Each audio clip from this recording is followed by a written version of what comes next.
What's going on, YouTube? This is your friendly neighborhood DraftKings addict, bringing you my top picks for Friday's main NBA DFS slate.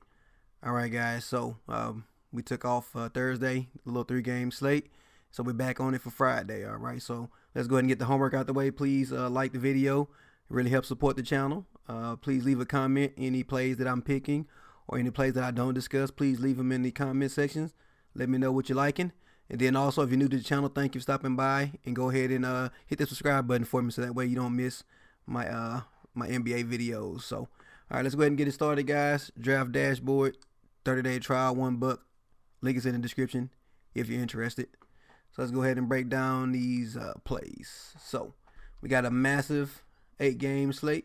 All right, so we like eight games. That's a nice size. All right, so we're gonna go ahead and break down the point guard. At point guard, we got some good plays up top, guys, but I'm having a hard time paying that high price tag because they need to put up quite a few points in order to pay off their price tag. So we got Wall at 9.5, Victor Oladipo at 9.3, Dame at 9.1. He's somebody that I am considering, but again, I'm probably going to be paying down at guard. Drew Holiday, if Elfrid Payton is out. Drew Holiday is somebody that I may like or may pivot to, but he's 8.3K. Levine is in a nice spot at 7.8K as far as his price goes, but he has a tough matchup versus Milwaukee. You know, that game's projected to be a blowout, so we'll see how that works out. But Levine's in a good spot. But long story short, Mike Conley, he's a guy that I like on this slate. For his price at 7K, going up against the Sacramento team should be a nice game.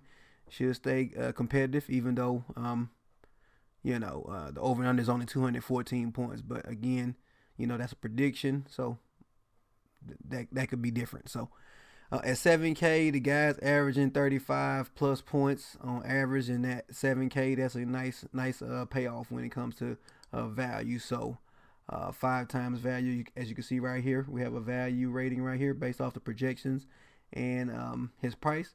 So a 5.0 is decent. We want 5 or above when it comes to value. So of course, he could exceed that, right? So next up, I like Jeff Teague in this spot versus Portland. As you can see, Teague, since returning from the injury, is putting up 40 plus DraftKings points the last 2 games, paying 34 plus minutes, especially with Rose out. And so keep an eye on the news. But I like Jeff Teague in this matchup at only 6K versus Portland in a game that has a 223 point over and under. Just so many positive things. I know it says there's a 1 for defense versus a position on here, but it's Teague versus Dame on so I like the matchup, guys. So lots of points going to be put up here. I like his chances of making value, and as you see, projected to be at 5.43 for value. So that's a good sign. We like that. All right, next up, Spencer Dinwiddie, somebody that I was considering, but his price went up a little bit. I'm not quite sure I want to pay up for him. I just have some guys that are cheaper that I like a little bit better than Dinwiddie, but I did consider him, so remember I said that. All right, so next up, Malcolm Brogdon. I like him in this matchup. All right, just because his price, really, he's 5K. All right, doesn't have to do much to make value. Yeah, he only had 14 points last game, but I think that was a blowout. I don't think he played a whole lot. All right, so again, this is another game that could be a blowout, so just keep that in mind. But I don't necessarily pick plays based off of whether or not I think they're going to be a blowout. But I do like Malcolm Brogdon at 5K to hit value. He projected at 25, which is 5 times value. Kyle Anderson. Yeah. So give me some Kyle Anderson, guys, versus Sacramento. He's playing 32 plus minutes the last 3 games. All right, he's kind of up and down, but somewhere between 25 and 32 DraftKings points. And for a guy that's only 4.8K, that's a great value. So as you can see, his value rating is a 5.65. So I do like me some Kyle Anderson on this slate. Darren Collison, again, another guy playing heavy minutes. 34 and 36 the last 2 games. 24 and 32. Value rating is a 5.88. So I do like some Darren Collison versus his Miami team. 213 point over and under. He's in a nice spot, so I do like me some Darren Collison. Shelvin Mack, again, another guy that's been putting up good value the last couple of games. His price rose a little bit, rightfully so. But he's in another plus matchup versus Sacramento, playing 30 plus minutes. Well, 29, 28, and 32, which is good.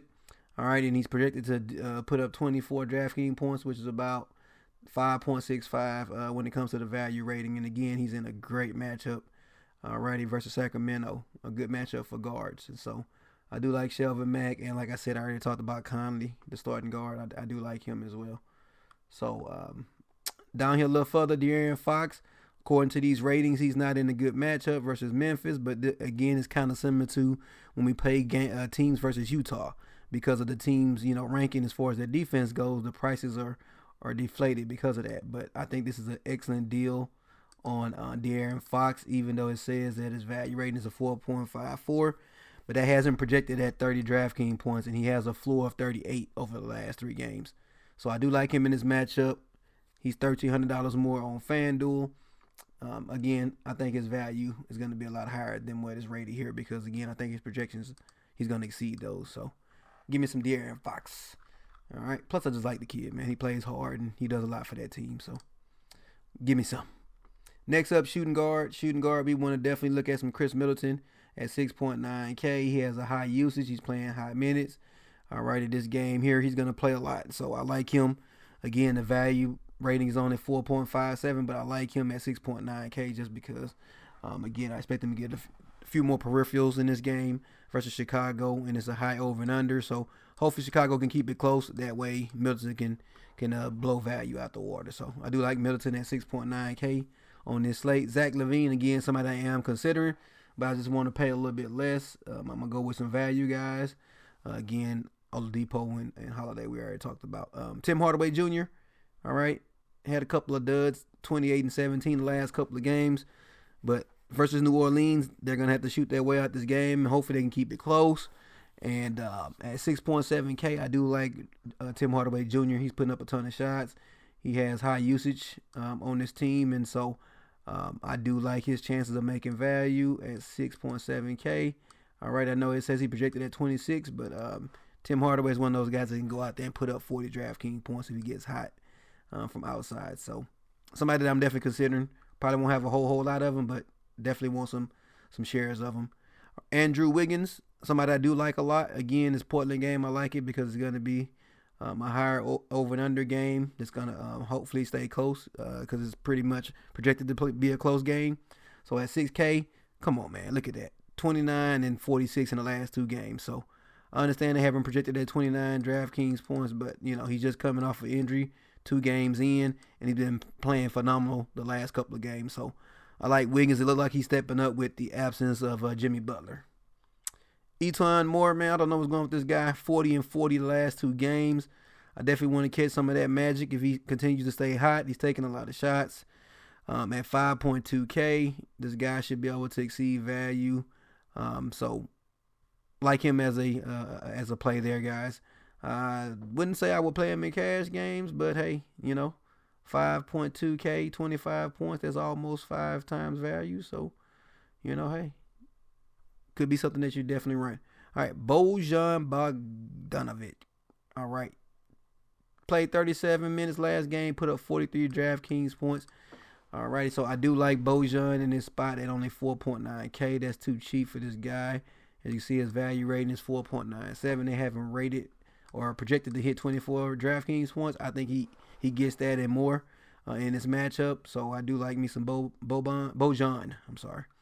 All right, Pat Connaughton. I like this guy as well. He's been playing well when he gets the minutes, and if this game blows out, he's going to be a benefactor at 3.6K. All righty, he projected at 16 DraftKings points, which is a little bit over 4 times value, but I think he can exceed that like he did last game. He played 27 minutes and put up 33 DraftKings points. But I do like him as a value play. New York guards, I'm not touching them besides Tim Hardaway Jr. All righty, Jimmy Butler, I would probably have a couple of shares of him because 7.3K is too damn cheap for him. He gets the Utah discount because he's playing against Utah. He's kind of trying to find his way on his new team. So at 7.3K, that's probably the cheapest you're going to get Jimmy Butler this season. And so I do like Jimmy Butler as probably a GPP play at 7.3K. I wouldn't say I play him in cash, but, hey, he's projected at 38 DraftKings points. So take that for what it's worth. All right, he does have a tough matchup versus Utah, but Utah just got blew out. Got the doors blown off by Dallas. Come on, man. And you guys know how I feel about Dallas if you listen to this channel enough. So, All right, JJ Redick, I like him as a value play, 5.5K in this Utah game. Again, you get the discount because they're playing against Utah, but the guy's playing 34 plus minutes the last couple of games and a couple 3-pointers, couple assists, and we're at value. So he's projected at 30 DraftKings points, which is almost 6 times value at 5.48. So we definitely like some JJ Redick, man. All right, so that's all my guards. So let's go ahead and move on to the forwards. All right, guys, just remember it's an 8-game slate. There's a lot of ways you can go on this slate. If I don't discuss a player, does not mean that I won't have any of him because I normally run 20-plus lineups when I play a slate. So if you have anybody that you like that I don't mention, please let me know in the comments. All right, Giannis, come on, man. 11.5K. The guy can put up 75 DraftKings points on a good night. Versus the Chicago team, I wouldn't be surprised if he triple-double. All right, but it's all about, does this game stay close? So, that being said, 20 lineups, I'll probably have 4 or 5 Giannis lineups. Next up, Mirotic. Yeah, he has a little health risk there. He should be okay, but just keep an eye on the news. But he missed the game because of an ankle injury, and he's likely to suit up on Friday according to this. So we should be good to go. But him versus New York, yeah, that could work. That could work at 7.4K, but I'm not gonna go there. Like I said, I got other plays that I like at a little bit better value. So come on down here, Chris Middleton. We already talked about Hardaway. We talked about Wiggins. We talked about Robert Covington. Man, guy came in and pretty much played the whole game at 41 minutes. All right, so this is like Minnesota's gonna be his, the defender and the scrappy play when it comes to the Minnesota team. So I do like Robert Covington. Come on, man. He's played 40 minutes and he's only 5K. All right. He doesn't need to do much to make value. So I do like Robert Covington in his spot versus Portland. 29 ranked defense versus the small forward / power forward position. So give me some of that. All right. Kyle Anderson, we already talked about at the guard spot. All right. Pat Connaughton, we talked about. And Jimmy Butler. JJ Redick, again, all these multi-position eligible players. So, of course, they showed up in my small forwards. All right, so next up, we got our power forwards. Big man down low. So, Anthony Davis, come on there, guys. 11.4K, man. Come on, dude put up 60 DraftKings points last game. All right, and in this game right here, man, he projected to be hit 53 DraftKings points, which is a safe floor for Anthony Davis, and he's 11.4K, man. So, if this game is a blowout, this guy's going to be part of the reason why, because he does everything for this team. Block, rebound, assists, score the ball. So Anthony Davis, I do like. So again, just like with Giannis, I'm playing 20 lineups. I probably got 4 or 5 of them with Anthony Davis in it. So we already talked about Covington. All right, so next up at my forward position, Ed Davis, man. They got a couple of injuries in Brooklyn when it comes to their bigs. I believe Rondae Hollis-Jefferson is actually questionable. Allen, I believe, is still out. Let's go look at it and see. Yeah, Allen is questionable. Caris LeVert is out. Miss Hollis-Jefferson is questionable. Jay Allen is come on, man. They got a lot of injuries when it comes to their bigs. So I'm going to keep an eye on the news. But if Rondae Hollis-Jefferson and Allen are both out, Ed Davis is pretty much a lock for me, guys, at 4.3K. Even though he gets a tough matchup versus Washington with Dwight Howard down there. But I do like Ed Davis if those other guys are ruled out. And speaking of Dwight Howard, guys, at center, guess what?